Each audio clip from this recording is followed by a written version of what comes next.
آ گئی شب برات، ساری رات روئیں گے مسلمان، پھر کیا بدل جائیں گے؟ پھر سویرے جھوٹ ختم ہوگا معاشرے سے، لاکھوں جو اکٹھے ہو کے ایک جگہ پہ توبہ کریں گے تو کیا پھر ملاوٹیں ختم ہو جائیں گی، رشوتیں ختم ہو جائیں گی، بددیانتیاں ختم ہو جائیں گی، ماں باپ کی نافرمانیاں ختم ہو جائیں گی؟ کیا معنی ہے رونے کا؟ توبہ کا معنی کیا ہے؟ او بھائی مزاج کو سمجھے، دین کی حقیقت کو سمجھے۔ توبہ جب آپ کریں گے تو اس کے لیے ضروریات کیا ہے؟ سب سے پہلی بات تو یہ ہے کہ توبہ کرنے کے لیے ندامت کی ضرورت ہوتی ہے۔ نبی اکرم صلی اللہ تعالیٰ علیہ وسلم نے ارشاد فرمایا، یہ احمد بن حنبل میں بھی حدیث ہے، مسند امام احمد بن حنبل میں، ابن ماجہ میں، دیگر کتب حدیث میں بھی محبوب نے فرمایا ندامت کا نام توبہ ہے، شرمندگی کا نام توبہ ہے، غلطی کر کے احساس ہو جانے کا نام۔ اور جن لوگوں میں احساس نہیں ان کی کوئی توبہ نہیں۔ مجھے یاد تو نہیں جی کبھی کسی کا دل دکھایا ہو، مجھے یاد تو نہیں کبھی کسی کا برا چاہا ہو، مجھے یاد تو نہیں کبھی کسی کا نقصان کیا ہو، پر میں اللہ کی بارگاہ میں توبہ کرتا ہوں۔ بھئی آپ پاک صاف اتنے ہیں تو توبہ کس بات کی؟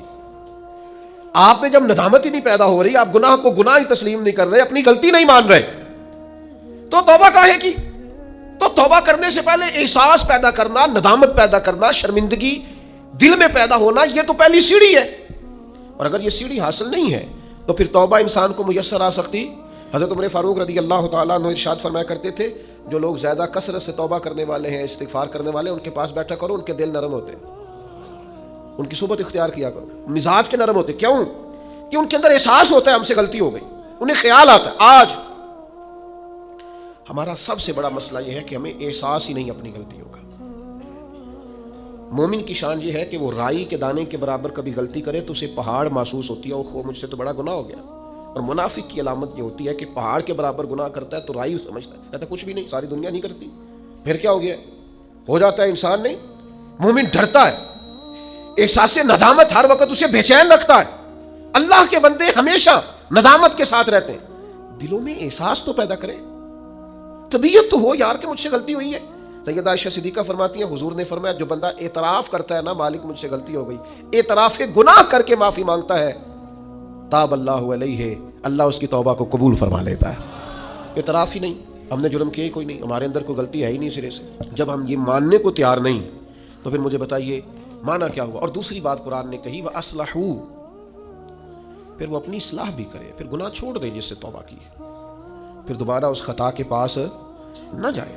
پکا ارادہ تو کرے کہ آج کے بعد دوبارہ یہ جرم نہیں کرنا، لیکن توبہ بھی خوب کی، شب برات کی ساری رات روئے، عمرہ بھی بہت کثرت سے کیا، وہاں جا کے بھی بڑی معافیاں مانگی، لیکن واپس آ کے وہ گناہ چھوڑا ہی نہیں۔ وہ جس غلطی کی توبہ کی تھی اس کی اصلاح ہی نہیں کی، اپنے آپ کو بدلا ہی نہیں۔ تو بھائی بچہ چھٹیاں کر کے آتا ہے، استاد کہتا ہے میں تمہیں کلاس میں نہیں رکھوں گا، یہاں سے نکل جاؤ، تو وہ طالب علم کہتا ہے کہ استاد جی آئندہ چھٹی نہیں کروں گا، آئندہ چھٹی مجھے معاف کر دیں، میں آئندہ غیر حاضری۔ یہ کیا ہے؟ یہ اس کی توبہ ہے۔ اگر وہ کہے کہ جناب آپ معاف بھی کر دیں پر اگلے ہفتے 2 چھٹیاں میں نے دوبارہ بھی کر دی ہیں، تو استاد رکھ لے گا؟ تو اسے کہیں گے تو فارغ ہے۔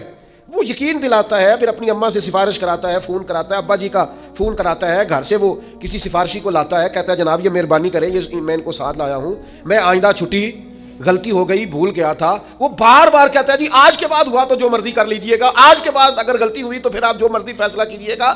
یہ غلطی آئندہ نہ کرنے کا ارادہ توبہ ہے۔ لیکن ساری رات شب برات پہ رو کے سویرے ہی دکان کھولتے پہلا جھوٹ بول دینا اور کہنا میں توبہ کر کے آیا ہوں۔ حضرت ذوالنون مصری رحمت اللہ تعالیٰ علیہ فرماتے ہیں گناہ سے باز آئے بغیر توبہ کرنا جھوٹے لوگوں کا طریقہ ہے۔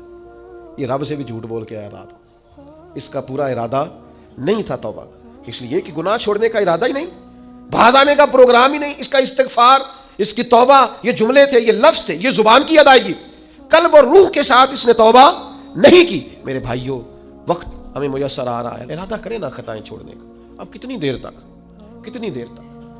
بہت سارے حالات بدل گئے، عمریں بڑھ گئیں، بات آگے نکل گئی۔ امام غزالی فرماتے ہیں جس کی عمر 40 سال ہو گئی اور ابھی بھی وہ گناہ سے باز نہیں آیا، اس کا مطلب یہ ہے کہ وہ اپنے لیے جہنم کا فیصلہ کر چکا ہے معاذ اللہ۔ اس نے ارادہ کر لیا ہے کہ جانا ہی گویا دوزخ میں، اللہ کی نافرمانی پر کمر بستہ ہو گیا۔ تو دوسری شرط یہ ہے کہ ارادہ کیا جائے کہ میں آج کے بعد یہ والا عمل نہیں کروں گا۔ اور میں نے چھوٹے بچوں کو جو بھی 15-18 سال کی عمر میں ہوتے ہیں، میں نے انہیں دیکھا ہے کہ وہ اساتذہ کو اور والدین کو کیسے مناتے ہیں، وہ اپنے بڑوں کو کیسے مناتے ہیں، وہ کیسے یقین دلاتے ہیں، کہتے ہیں آج کے بعد دوبارہ آپ مجھے یہ غلطی کرتے تو محسوس ہوتا ہے۔ پھر ان پر بڑے سخت ترین اساتذہ کو بھی رحم آتا ہے، کہتے ہیں یار کہہ تو رہا ہے، آخر بچہ ہے، چلو بھول گیا تھا، رکھ لو، خیال آ جاتا ہے۔ تو جب تک یہ کیفیت پیدا نہیں ہوتی اتنی دیر تک شب برات کی شام ہاتھ اٹھانے کا مقصد سمجھ میں نہیں آتا، دعا مانگنے کا مقصد سمجھ میں